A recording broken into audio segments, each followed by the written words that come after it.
नमस्कार, आप देख रहे हैं लोकमंच और मैं हूं आपके साथ बिलाल मलिक। एक बार फिर से उत्तर प्रदेश के अंदर सपा के कार्यकर्ता सड़कों पर देखे गए। लखनऊ में एक बार फिर से सपा के कार्यकर्ताओं ने सड़कों पर उतरकर राज्य की योगी सरकार के खिलाफ जमकर नारेबाजी की और एक बार फिर से यहां पर यह देखने को मिला है कि किस तरह से बीजेपी के खिलाफ सड़कों पर सपा के कार्यकर्ता उतरते हुए दिखाई दी। और साथ ही अखिलेश यादव ने भी अब सफाइयों से आह्वान किया है कि 21 सितंबर को सभी जिलों के डीएम को ज्ञापन सौंपा जाएगा। सरकार की नीतियों को लेकर, बेरोजगारी को लेकर और सरकार के खिलाफ कई मुद्दों को लेकर एक बार फिर से सपा के कार्यकर्ता सड़कों पर देखे गए और सरकार को घेरने की कोशिश की गई।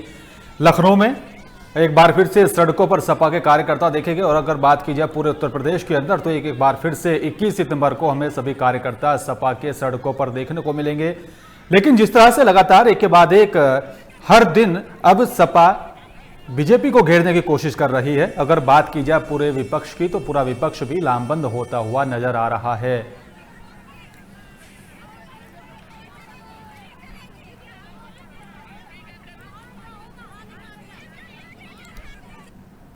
और ज्यादा जानकारी के लिए चलेंगे बुलंदशहर, जहां से लोकेश हमारे संवाददाता सीधा मेरे साथ लाइव जुड़ रहे हैं। लोकेश, एक बार फिर से सपा के कार्यकर्ता सड़कों पर उतरे, क्या कुछ अपडेट है आपके पास?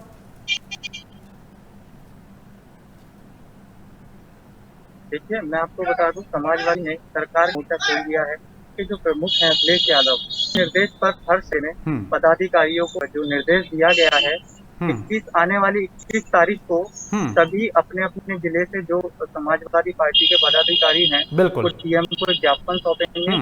जिसमें समाजवादी के मुद्दे हैं वो मुद्दे हैं स्वास्थ्य सेवाओं में जो अनियमितता जो बढ़ती जा रही है और जो भ्रष्टाचार चरम पर है। बात करें जो सरकारी उत्पीड़न में वृद्धि हो रही है, ऐसे तमाम मुद्दों को लेकर आने वाली 21 तारीख को जो अखिलेश यादव का निर्देश है, उस निर्देश का सभी जो पदाधिकारी हैं वो आने वाली 21 तारीख को जिले के सभी डीएम को ज्ञापन देंगे, जो कि राज्यपाल को संबोधित ज्ञापन देंगे। बिल्कुल। लेकिन लोकेश, हमारे दर्शकों को और विस्तार से आप समझाने की कोशिश करें ताकि हमारे जो दर्शक है वो समझ पाएगा आखिरकार जो 21 सितंबर को डीएम को ज्ञापन सौंपा जाना है उसमें और क्या क्या बारीकियों से जो है सरकार के सामने मुद्दे उठाए जाएंगे और वो और कौन से ऐसे मुद्दे होंगे जिसे जनता अभी नहीं जानती, लेकिन सपा उन मुद्दों को सरकार के सामने उठाने जा रही है। देखिए, बता दूं, जो सरकार के द्वारा जो वादे किए गए थे, चाहे वो प्रधान आवास योजना हो या प्रधानमंत्री मुद्रा योजना हो, इन चीजों को जो आम जनता को देने का वादा सरकार के द्वारा किया गया था, वो अभी तक वादे कोई भी सरकार इस समय पूरा नहीं कर पाई है। बात करें तो जैसे आवास योजना होती तो उनमें भी कहीं ना कहीं अभी तक भ्रष्टाचार सामने आ रहा है। अभी तक जो लोग हैं, जो भी लाभार्थी हैं, वो इन चीजों का अभी तक कोई भी लाभ नहीं उठा पाए हैं। बात अगर भ्रष्टाचार की करें तो कोई भी सरकारी काम हो वो बिना पैसे के लिए नहीं जनता का काम होता है।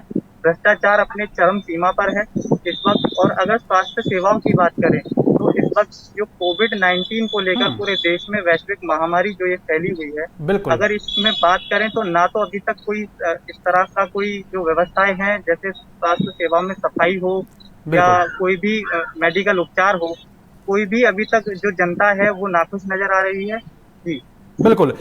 जैसा कि आपने कहा है लोकेश और बताया कि जो भ्रष्टाचार हो रहा है योजनाओं में, जो जितनी भी यहाँ पर सरकारी योजनाएं चलाई जा रही हैं, तो क्या माना जाए कि ये सरकार की नाकामी है या फिर अधिकारियों के द्वारा इसमें भ्रष्टाचार किया जा रहा है? आपको क्या लगता है?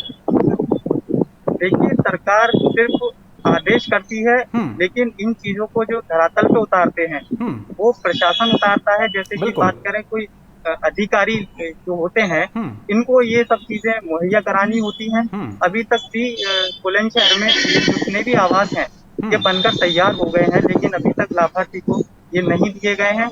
अब बात करें जो प्रधानमंत्री मुद्रा की बात अगर करें तो अभी तक यहाँ बहुत ऐसे लाभार्थी हैं जिनके फॉर्म भर गए हैं, लेकिन उनको अभी तक किसी योजना का लाभ नहीं मिला है। लेकिन इसकी मुख्य वजह क्या मानी जाए? क्या जनता और अधिकारियों में समन्वय नहीं बन पा रहा है या फिर जो प्रशासनिक अधिकारी हैं वो सरकार की योजनाओं को धरातल पर उतारने के लिए नाकाम साबित हो रहे हैं? क्या कुछ माना जाए? देखिए, अगर इसकी बात करें तो जो जिले के अधिकारी हैं वो सरकार के ऊपर घुमा फिरा कर बात को टालते हैं। जब भी कोई लाभार्थी अपनी परेशानी लेकर किसी अधिकारी के पास जाता है तो सीधा सीधा कहना होता है कि हमारे पास अभी इस तरह का कोई गाइडलाइन या कोई भी ऊपर से आदेश नहीं है कि अभी हम इस तरह से आपको मकान नहीं दे सकते या अभी इस तरह से हम आपको लोन नहीं दे सकते। जबकि सरकार की बात करें तो सरकार ऊपर बैठकर सिर्फ आदेश करती है कि इस तरह की योजनाएं हम आम जनता तक पहुंचा रहे हैं, लेकिन योजनाओं को अगर देखा जाए तो अभी तक आम जनता के बीच में ये चीजें अभी नहीं उतरी हैं। बिल्कुल। तो क्या माना जाए कि एक बार फिर से मसीहा बनकर सपा पार्टी जनता का सामने आ रही है, ये माना जाए? जी बिल्कुल मान सकते हैं। बिल्कुल। लेकिन अगर बात की जाए सरकार की तरफ से जितनी योजनाएं चलाई जाती हैं, सरकार का मकसद यही होता है कि उन योजनाओं का सीधा फायदा आम जनता को मिले, लेकिन एक बीच की कड़ी होती है प्रशासनिक अधिकारी उन योजनाओं को धरातल पर नीचे उतारे। तो आपको क्या लगता है कि सरकार और प्रशासनिक अधिकारी, क्या सरकार और प्रशासनिक अधिकारियों के बीच में समन्वय सही नहीं बन पा रहा है? आपको क्या लगता है? देखिए, जिन लाभार्थियों को सच में इन चीजों की जरूरत होती है वो लाभार्थी इन चीजों को नहीं पा पाते हैं। अधिकारियों की बात करें तो जो अधिकारियों के अपने लोग होते हैं, ऐसा कई बार देखा गया है कि जो सरकार की योजनाएं होती हैं वो जिन लोगों को वाकई में जरूरत होती है उन लोगों तक नहीं पहुंच पाती हैं। वो योजनाएं सिर्फ अधिकारी के अपने लोगों तक ही सीमित रह जाती हैं, जिसके चलते बाद में फिर ये भ्रष्टाचार पर बातें आती हैं, लेन देन होता है और वो चीजें सिर्फ और सिर्फ अधिकारी के अपने लोगों तक ही सीमित रह जाती हैं। बिल्कुल। लेकिन लोकेश, कई बार हमें यह भी देखने को मिलता है जब सत्ता पर कोई भी पार्टी सत्ता में होती है तो विपक्ष उसके सामने कई सवाल उठाता रहा है विकास को लेकर। ये अब से नहीं, ये पहले से ही चला रहा है। जब अगर पूर्व की सरकार की बात की जाए, उत्तर प्रदेश के अंदर समाजवादी पार्टी की सरकार थी, अखिलेश यादव मुख्यमंत्री थे, उसमें बहुत सारी ऐसी योजनाएं थी जिसका सीधा फायदा आम जनता को नहीं हो रहा था। आज वही सपा सड़कों पर उतरकर बीजेपी के खिलाफ नारेबाजी कर रही है। क्या माना जाए कि सिर्फ ये राजनीतिक पार्टियां जो है अपनी राजनीतिक रोटियां सेकने में काफी जो है आगे आती हैं?